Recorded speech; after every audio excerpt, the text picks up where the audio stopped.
Bienvenue à vous toutes et tous qui suivez cette édition qui s'ouvre par la découverte des fonctions du président de la République du Bénin, chef de l'État, chef du gouvernement. Il est le patron de l'administration des forces armées et autres entités. Dans son super portefeuille, la politique nationale en matière d'éducation, de santé et d'assainissement repose également sur lui. Dons de 20 tricycles, de râteaux, brouettes, pelles et autres équipements à la Société de gestion des déchets et de la salubrité, la représentation pays de la CEDEAO au Bénin participe ainsi de l'effort d'assainissement public impulsé par le gouvernement dans les villes. La séance de remise au ministre du cadre de vie s'est passée hier à Cotonou. Et puis financement du sport scolaire et universitaire, détection des nouveaux talents, inclusion, la feuille de route des 4 prochaines années. En la matière est adoptée par les acteurs. L'atelier de validation du document stratégique s'est tenu hier au stade de l'Amitié général Mathieu Kérékou, grâce, il faut le dire, à l'Office béninois du sport scolaire et universitaire. À Cotonou, le palais de la Marina joue un rôle capital dans le destin de plus de 13 millions de Béninois. C'est là que bat le cœur du pouvoir exécutif, ce pouvoir dont la structure profondément ancrée dans l'histoire démocratique du pays a connu d'importantes mutations ces dernières années. Mais que dit réellement la loi fondamentale du Bénin, du costume présidentiel? Ulrich Kaba nous offre ici une plongée au cœur des textes suivants. Au Bénin, le régime politique est présidentiel. Depuis la conférence nationale de 1990, confirmée par la Constitution du 11 décembre de la même année et révisée en 2019, le pouvoir exécutif est unitaire et incarné au plus haut niveau par le président de la République. Contrairement au régime parlementaire où le Premier ministre conduit la politique de la nation, ici, c'est le chef de l'État qui tient fermement le gouvernail, comme le stipule clairement l'article 41 de la Constitution, je cite, « Le président de la République est le chef de l'État. Il est le chef du gouvernement, il détermine et conduit la politique de la nation. Il exerce le pouvoir exécutif. » Fin de citation. En sa qualité de chef de l'État, il est le père de la nation. Il est l'élu de toute la nation. Il veille à l'unité nationale. Il veille à la paix, à la sécurité, à la défense de l'intégrité du territoire. En tant que chef de gouvernement, il définit et conduit la politique de la nation. En tant que chef suprême des armées, il veille à la sécurité intérieure et extérieure. Dans son titre symbolique de premier magistrat de la République, il préside le Conseil supérieur de la magistrature et incarne l'unité nationale au-dessus des clivages partisans. Il est aussi le promulgateur des lois. Fort de ce titre, il donne force exécutive aux textes votés par le Parlement, tout en disposant du droit de demander une seconde lecture. Lorsque le président de la République demande une seconde lecture et que l'Assemblée nationale est toujours sourde à entendre la demande du président de la République qui a les manettes en main et qui se dit « si vous me donnez cette loi-là, je ne pourrai pas l'appliquer », le Sénat pourra arbitrer cela dans l'intérêt du pays. Ce pouvoir, bien que central, n'est plus tout à fait solitaire. La grande innovation issue de la révision constitutionnelle de novembre 2019 fait apparaître un poste de vice-président de la République entré pleinement en pratique lors du scrutin de 2021. Élu en duo avec le président de la République pour un mandat de 7 ans, le vice-président n'est pas un premier ministre. La charge du président est tellement lourde qu'en entendant le vice-président, en dehors d'être grand chancelier de l'ordre national du Bénin, va s'occuper de toutes les autres tâches que le président de la République va lui confier. Donc, disposer d'un vice-président qui plus est élu en duo avec le président, parce que pas tout ailleurs, ce n'est pas la même chose.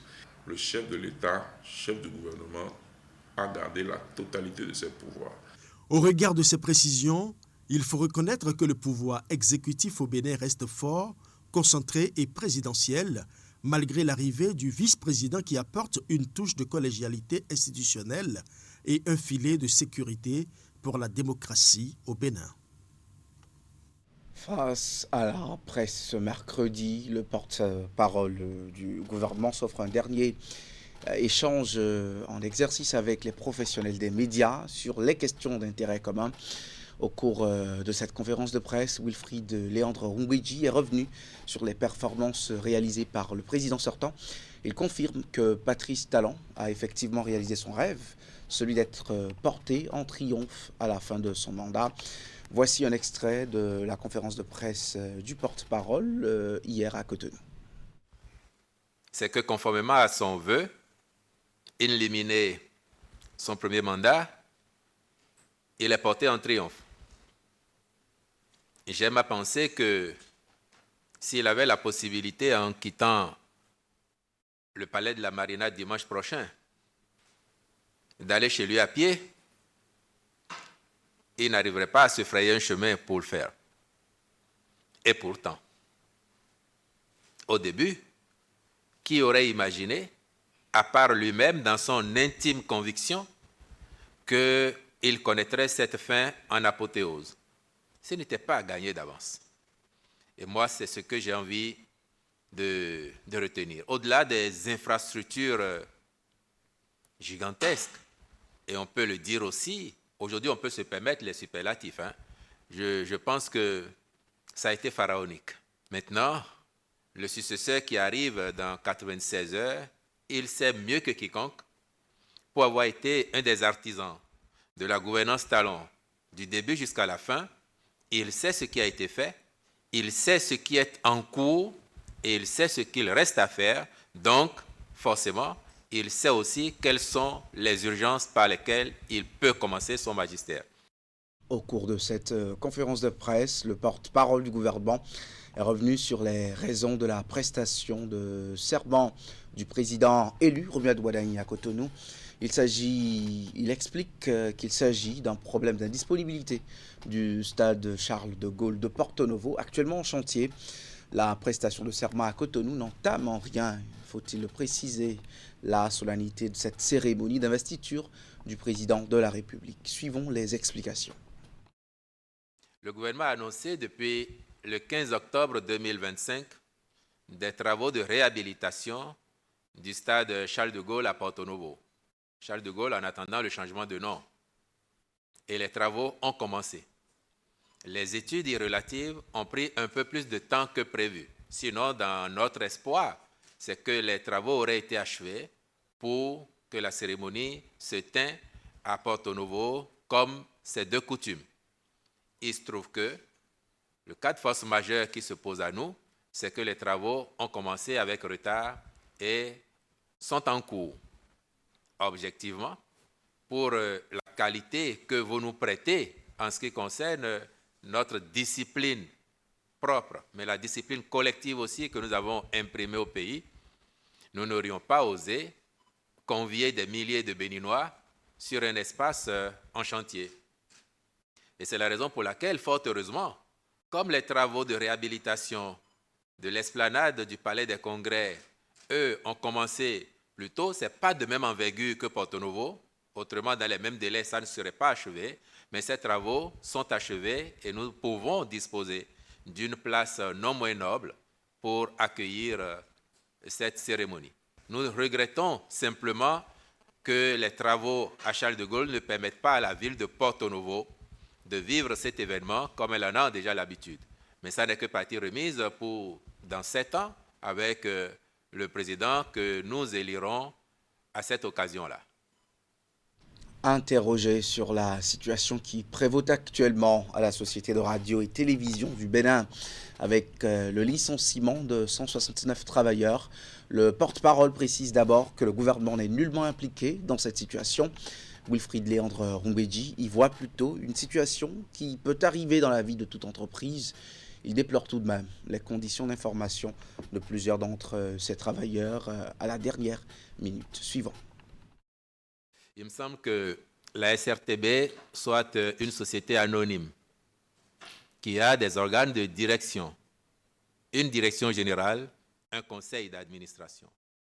Et je suis convaincu que ce sont vos meilleurs interlocuteurs pour vous expliquer pourquoi ils en sont arrivés à prendre cette décision. Après, je peux penser humainement, et le gouvernement également, qu'à partir du moment où ils ont planifié une telle décision, ils auraient gagné à faire savoir au personnel un peu avant pour préparer les uns et les autres à cette éventualité, parce que nous avons appris que les gens ont été pris au dépourvu, ils ont eu l'information au tout dernier moment. Humainement, je pense que c'est déplorable. Ils auraient pu être avertis avant, se préparer, y compris ceux qui ne sont pas concernés, pour que chacun sache que ça peut arriver à tout moment. Et puis, cela étant, ça fait partie quand même si ça n'est pas souhaitable, ça fait partie de la vie de toute entreprise. Ça peut arriver à un moment ou à un autre, pour diverses raisons. Et si les conditions sont remplies, les dirigeants ont à prendre courageusement la décision, mais ensuite à respecter les droits sociaux des personnes qui sont concernées. Santé maintenant. Les sages-femmes de la maternité d'Akasato, dans la commune d'Amomey-Calavi, étaient à l'honneur à l'occasion de la journée qui leur est consacrée, la journée internationale des sages-femmes, célébrée le 5 mai de chaque année. Journée qui vise à mettre en avant leurs efforts. La rencontre soutenue par le Fonds des Nations Unies pour la population, UNFPA, a permis de doter plusieurs nouvelles mamans de kits. Ingrid Day et Simon Holonou étaient également de la partie. Voici leur reportage.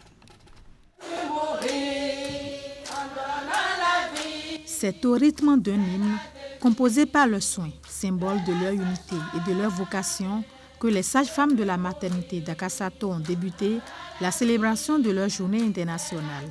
Une rencontre qui s'est transformée en un vibrant moment de reconnaissance, de mérite et de réflexion sur les défis auxquels est confrontée la profession. L'événement a été marqué par le soutien du Fonds des Nations Unies pour la population, UNFPA.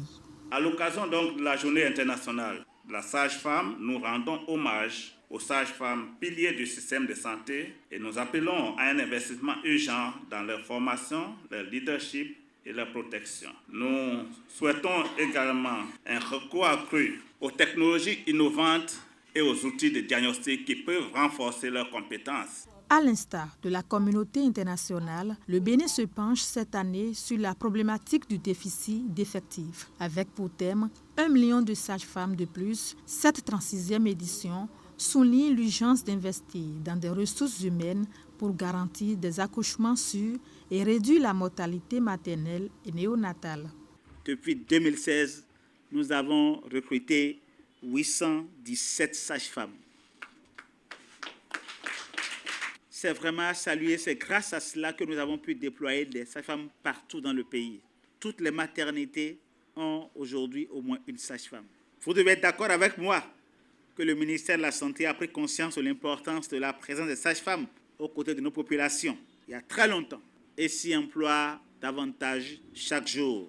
Dans un geste de solidarité, le Fonds des Nations Unies pour la population a procédé à une remise de plusieurs kits d'accouchement aux nouvelles mamans de la maternité d'Akasato, apportant sourire et réconfort à ces familles. À travers des actions concrètes, la CEDEAO renforce son accompagnement à ses États membres dans les questions d'assainissement et de protection du cadre de vie.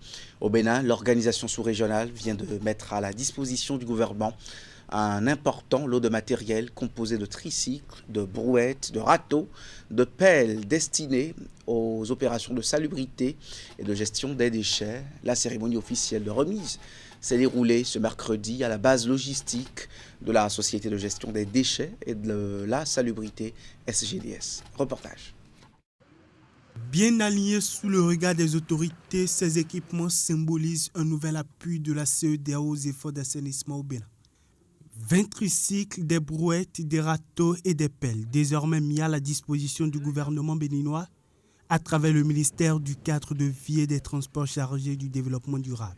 José Didier Tonanto reçoit ici les clés des mains du représentant résident de la CEDEAO qui les transmet à son tour au directeur général de la SGDS. Pour la SGDS, cette cérémonie est un encouragement à poursuivre les efforts engagés pour accompagner la vision du gouvernement en faveur d'un Bénin plus propre, plus sain et plus durable.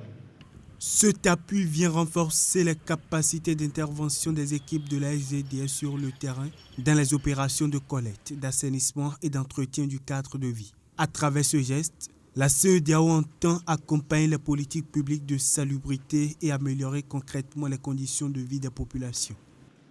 Ces équipements sont modestes, oui, mais significatifs et visent à renforcer les capacités opérationnelles des services de salubrité et à soutenir les efforts du gouvernement, mais aussi des collectivités locales dans la ville, dans la promotion d'un environnement propre, durable et résilient.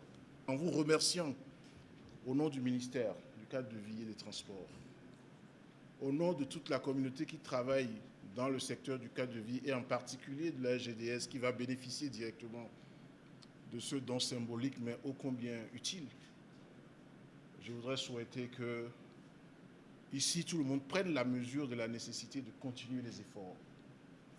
En tout cas, à leur nom, moi je prends l'engagement que la salubrité et la gestion des déchets est au-dessus de la construction des infrastructures.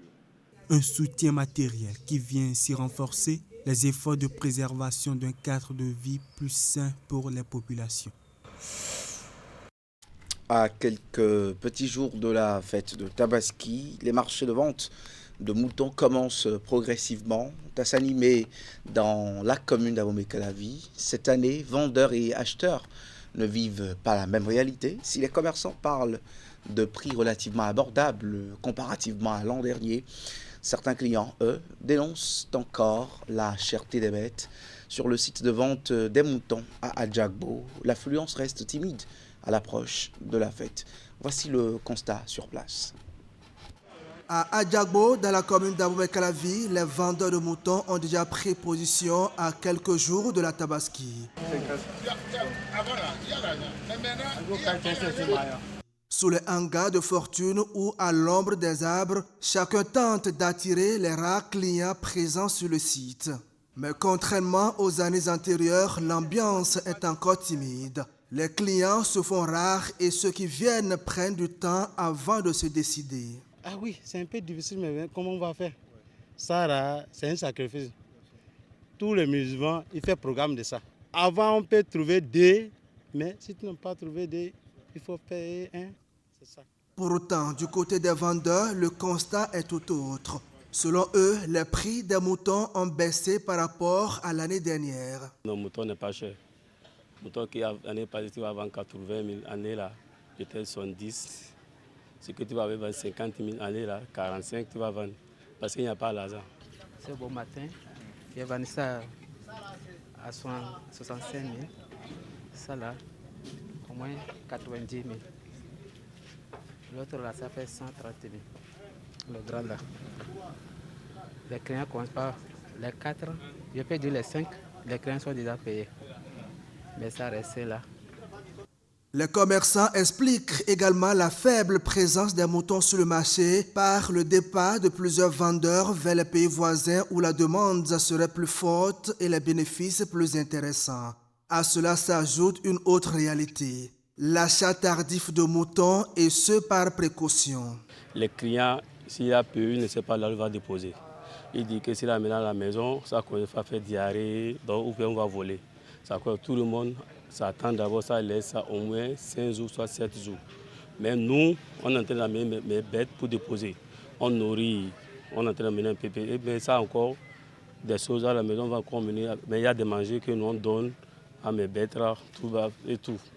Malgré les difficultés financières, plusieurs clients restent déterminés à respecter la tradition. À quelques jours de la célébration, vendeurs comme acheteurs gardent l'espoir d'une plus grande affluence sur le marché d'Adjagbo. Une chose est certaine, petite ou grande, la fête de la Tabaski sera bel et bien célébrée dans les familles. On va finir maintenant ce journal. L'Office béninois du sport scolaire et universitaire dispose désormais d'un document stratégique de développement du sport scolaire et universitaire. Le sous-secteur occupe une importante place dans la politique nationale de développement du sport. Il s'agit d'une feuille de route à l'horizon 2030, adoptée ce mercredi au détour d'un atelier de validation du document. Un rendez-vous crucial qui s'est déroulé dans la salle de conférence du stade de l'Amitié Générale Mathieu Kérékou de Cotonou. Les précisions de Candide Mouintan. L'Office béninois du sport scolaire et universitaire franchit un nouveau cap dans la dynamique de mobilisation et de modernisation des structures du sport scolaire et universitaire au Bénin. Ces acteurs du sous-secteur et responsables de fédérations sportives ici réunis ont consenti pour doter l'Office d'un plan stratégique. Un document de 109 pages qui expose clairement les défis majeurs du sous-secteur, la vision et les orientations stratégiques pour les années à venir, le budget et le financement. Ce budget-là permet de prendre à la fois les fédérations ou les disciplines qui sont des disciplines piégées, comme le disons, mais également les autres disciplines. Il y a un programme spécial qui a été élaboré pour l'inclusion.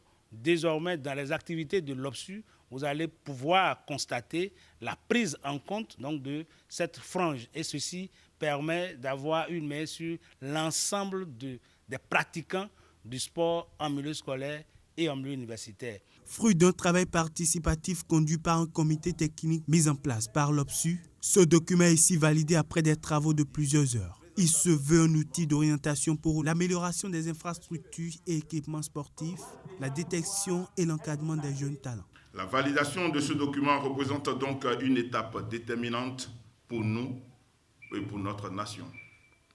Elle devra permettre d'aboutir à un cadre stratégique consensuel, réaliste et opérationnel, capable de répondre efficacement aux attentes des acteurs et aux aspirations de notre jeunesse. C'est une nouvelle ère qui s'ouvre pour le sous-secteur à travers la validation de ce document consensuel et ambitieux.